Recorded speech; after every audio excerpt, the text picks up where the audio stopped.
What's good, people? I'm en route to watch Spider-Man Brand New Day.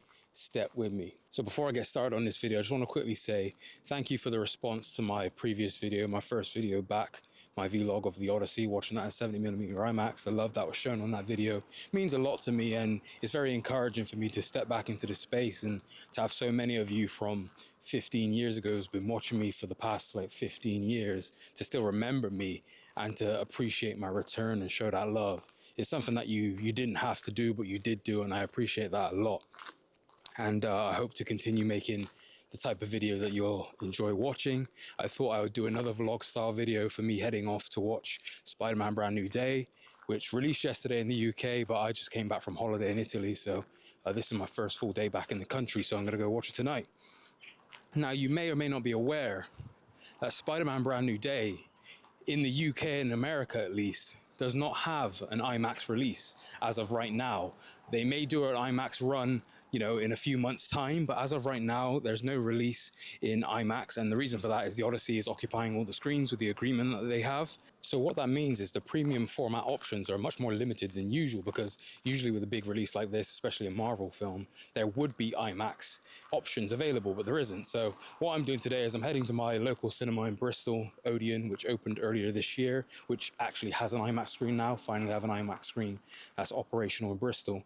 But of course I won't be watching this in IMAX because the Odyssey will be on those screens. So the premium format, the large premium format screens that the Spider-Man will be showing on, that's going to be the best options people have to watch the Spider-Man in the best format possible. So those will be like your Dolby cinemas and screens such as that. So I'll be watching it in iSense, which is essentially Odeon's premium large format screen, which has Dolby Atmos sound. It's not Dolby Vision, so it's not the full Dolby experience like a Dolby cinema screen. It's just their premium screen where they have Dolby Atmos with much better sound, much bigger screen as well. Obviously not as big as IMAX, but a big screen and 4K projection. And yeah, that's what I'm going to be checking out Spider-Man in. I've been to this cinema multiple times because I have a limitless membership. I really enjoy this new cinema they've built, and I've seen films in iSense as well, and it's a good format. It's just a shame because I heard an interview with the director of this new Spider-Man movie where he was speaking about how much of the film that they actually shot in IMAX, but I think it's only opening in Asia in those IMAX formats, but it's a shame that we won't get to see it upon release, but either way, should be a blast. Now, where are my expectations with this film? Interestingly enough, I was having a think. Now, I'm obviously not going to say it, but a couple days ago, I did see a pretty big spoiler for this film regarding the main villain's identity. But aside from that, I feel like I'm coming into Spider-Man Brand New Day with the freshest perspective I've had for a Spider-Man film since Spider-Man Homecoming, maybe even before then. And what I mean by that is we live in that age of social media where there's a lot of quote-unquote leakers and insiders who, with the big movies, especially superhero films and MCU films, love to spoil every single detail they can before a film releases. And even if you don't go looking for that stuff online, it seems to pop up on your feed, because once they put the information out there, it spreads like wildfire. Different people report on it, people do videos on it, and all of a sudden you see discussions going on online with details you don't want to know about a film. Now, there's no doubt in my mind that that's happened with this Spider-Man film, but I've managed to stay away from it more than I'm usually able to, which means that I'm going into this film not really knowing a whole lot about the story or the structure of the story or the direction that it's going to go in. And for me, that's really exciting. And I'm glad I'm able to come into this film relatively fresh with minimal spoilers aside from that one big one, because I think it makes it just much more exciting, watching a new Spider-Man film. And I'll always be excited for a new Spider-Man film, as I am with this one. I've seen a couple of the early trailers that released for this film, and aside from that, I've stayed away from the rest of the marketing, the rest of the trailers. So I've not really seen what I consider to be a whole lot, or anything that's really ruins what this story is and where it's going to head. So it's going to feel really fresh for me, and I'm excited about that. And of course, I'll give my thoughts on the film once I've seen it.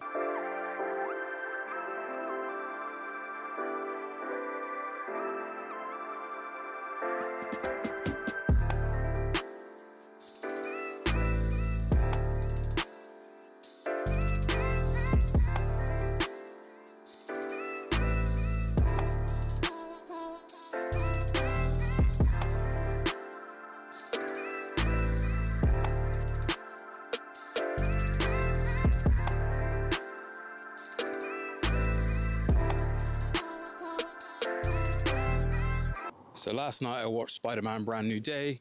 Apologies for not filming a lot of footage inside the cinema. I was unable to yesterday because by the time I got there, I think the ads had started on my screening, so I didn't have a whole lot of time to be able to capture footage, and it was not the opportune time to capture footage when the screen was going in the cinema, etc. But yeah, I watched the film last night, slept on it. Here are my thoughts. The first half of Spider-Man Brand New Day is by far and away the best Tom Holland Spider-Man film we've got. I do believe the film runs into issues in its third act in terms of its narrative and the way that it frames the villain of the movie, or the lack thereof of a villain in the movie. I think that causes problems, but that aside, there's a lot to like about this film, and a lot that I just genuinely really enjoyed about this Spider-Man installment. I think Brand New Day is at its best when it feels like a full-fledged Spider-Man comic book, and that consists of moments where we have Peter balancing emotional drama alongside the responsibility of having to save citizens in New York as Spider-Man. Typical Spider-Man stuff, but when this film gets into that pocket, it really excels. Meanwhile, a familiar face like the Punisher or the Hulk will show up in meaningful ways, and that just creates this really comic book-esque feel to this film, and it does certainly feel street level, much more grounded, much more focused on Spider-Man itself. Now, bouncing back to the narrative and the drama aspect of it, I think this is one of the strongest elements of the film overall, and that is in terms of how this is a story about Peter. And all the elements with Peter in this film, I think, are really strong. And I think that's the core focus of what the filmmakers wanted to tackle with this film. And I think it shows, and the film is better for it. What I will say in regards to that, though, is all the elements to do with the story centered around Peter and his development and what he's going through, excellent. But I think the story as a whole isn't as strong as it could have been. And I think that's a shame, because I think if they had managed to craft an overall story that was as compelling as Peter's journey in this film, I think the film would have really hit a 5-star mark and been undoubtedly one of the best Spider-Man films we've gotten yet. But I think it falls short of that due to certain things I can't go into due to spoilers, but the potential was there for it to really stand out and be among the absolute best. But it's still a very good film regardless. Visually, it looks terrific and like a real film, thank God. Not just endless green screens with a flat visual tone and color palette like some of the other films in the MCU with Spider-Man have felt like. So I'm glad that that's something that's been addressed with this film. There's a lot of other Spider-Man elements to this film that I really enjoy, such as the web slinging, which is much more prominent here than previous films. I think that's one of my biggest criticisms from the MCU Spider-Man films, is there's not any real standout web slinging scenes or anything that can kind of stand up to what happens in the Tobey Maguire films and the Andrew Garfield films in terms of the web slinging and how it's displayed. But I think the web slinging is prominent here, and it's showcased in a variety of ways that definitely pulls influence from the other films. You know, there's the POV shots of The Amazing Spider-Man, for example, but I think they do enough here to make it feel distinct and enjoyable with the web slinging, as opposed to what it used to be, where it just felt like it was an afterthought, when really that is one of the key elements of Spider-Man that should be visually portrayed on screen in an exciting way. The suit is amazing, pardon the pun, but I think it feels tangible, and the presence of the suit, it just looks amazing. Because one of the issues I always had with the MCU Spider-Man films is that the suit always looked like CGI. It always looked fake. It always didn't seem believable that it was in front of you. And here you can tell it's a tangible, real suit that's on Tom Holland, and he's right there in front of you in camera. And the colors really pop. The design I like. Yeah, full marks for the suit. I really enjoyed the look of the suit and how it's portrayed on screen. The action is excellent. I think the director has a real eye for how to craft a great action sequence and make it exhilarating on screen. There's a number of sequences that stand out here. I do think the film peaks a little too early, though, with one scene in particular. Now, this scene involves the Hulk as a part of the marketing, so you may have seen a clip from it. But this happens around the midpoint of the film, and the film never gets back to that point in terms of the action. It really peaks in the middle there, and I think the film takes a bit of a dip after that. But that scene with the Hulk, let me tell you, is the best and most threatening portrayal portrayal of the Hulk we've got on screen since the original Avengers film in 2012. I think it's so satisfying to see the Hulk portrayed in this fashion, where he's a real force to be reckoned with, especially after the past 10 years where it feels like the Hulk has been sidelined and nerfed. It's a part of the marketing, so you've probably seen clips of it as well, but there's a sequence with the Hand, Spider-Man fighting the Hand, which is basically like a little clan of ninjas. And the way that scene was shot is like the closest thing we'll ever get to a Spider-Man action sequence that's like a wuxia film. And I thought that was an incredible sequence to experience. I wish it went on for a little longer, but what we did get from that sequence was really cool. Something that makes Brand New Day really shine is the fact that we've witnessed Tom Holland, Zendaya, and Jacob Batalon grow up on screen together. When watching this film, I began to realize I had a greater attachment to these actors in these roles than I realized. And in this film, you really get a sense that they're adults now.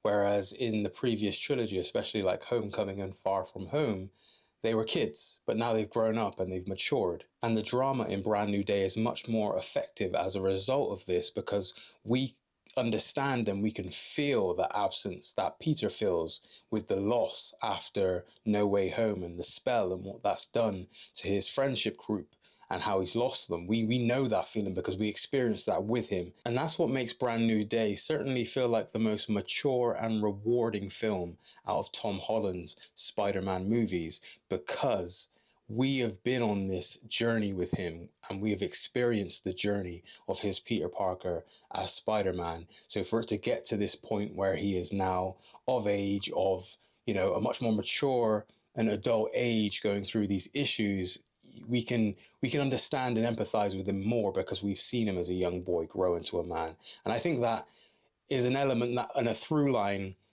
one of those kind of trust the process moments. And I think this is something that was always in the pipeline when Kevin Feige and Sony envisioned this MCU Spider-Man through the Homecoming trilogy going into another trilogy. I think that's part of what they would have envisioned, and they've definitely executed it with Brand New Day. Now, compared to how I felt coming out of the film yesterday and how my thoughts have developed overnight and into today, one of my biggest gripes with this film is the villain. Now, I can't talk about it in detail due to spoilers, but it's not even necessarily the villain of the film that is my issue.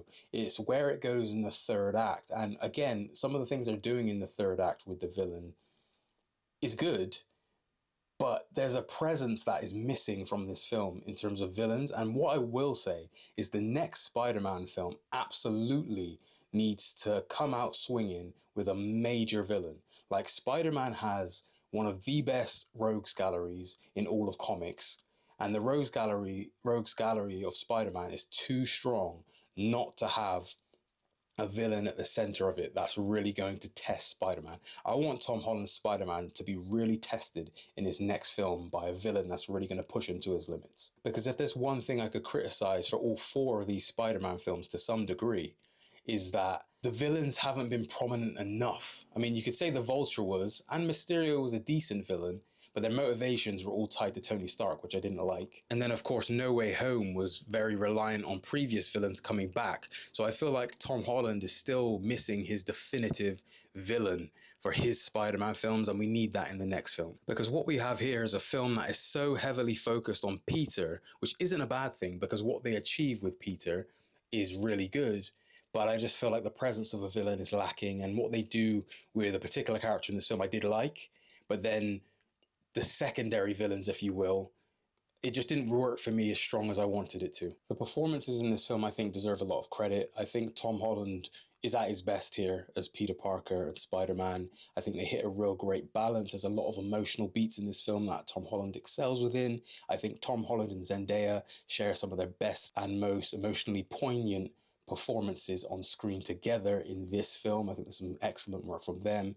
Sadie Sink is in this film, and I thought she's great with the material she's given. John Bernthal as the Punisher, terrific. I mean, I think he is one of the surprise elements of this film, really. He's in the film more than I expected him to be, and he has a lot of great humor. There's a lot of good, well-placed humor throughout this film that doesn't become overbearing, actually.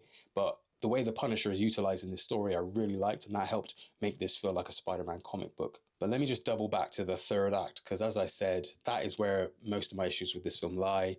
And it's not that it's a bad third act, it's just that, for me, the first half of this film does not feel like an MCU film, and that's a big compliment. The third act feels a little closer to an MCU film, and it also feels a little too close to an MCU film we recently got in being the Thunderbolts. And I just think it comes to a kind of unremarkable conclusion, and then the actual ending of the film is a little muddled and doesn't really. I know what it's aiming for, and there's some moments within the ending, within like the final 10 minutes, that really land. But then the actual ending, I don't think was as strong as it ought to be. I also think there are some subtle pacing problems throughout the film. But one of the other story beats that I liked what they were doing with very much, I just wish they developed it further, was all the elements of the story to do with Man Spider. Now, the trailers hinted at Spider-Man, Peter Parker going for some form of transformation, and it's explored a little bit, but not to the depth that I wanted. And I think they could have done more things visually that would have really driven home this element of the story and made it feel unique and exciting. But overall, that's my thoughts on Spider-Man Brand New Day. I really enjoyed the film. I'm not eager to go back and watch it a second time like I did with The Odyssey, but I probably will check it out again next week. And I'll be intrigued to see how the third act sits with me after a second viewing. Maybe I will feel better about it, you know, with the expectation removed. Not that I had many expectations going into this film anyway, but knowing what it is, maybe I'll be able to take it on board more, and it maybe will improve my overall opinion of the third act when I watch it a second time. But regardless of that, I think the rest of the film, like the first half of this film, is so strong that it will remain in high favor in my mind as one of the better Spider-Man movies we've gotten post Sam Raimi. And I think there's a lot of things to like here. And above all of that, you know, one of the main things is the fact that this is a Peter Parker story, and the elements with Peter Parker in this film are excellent. But that's my review of Spider-Man Brand New Day. Thank you guys for taking the time to watch, subscribe, and like if you haven't already. Much appreciated. And I'm giving Spider-Man Brand New Day 4 stars out of 5. I'll catch you guys in the next video.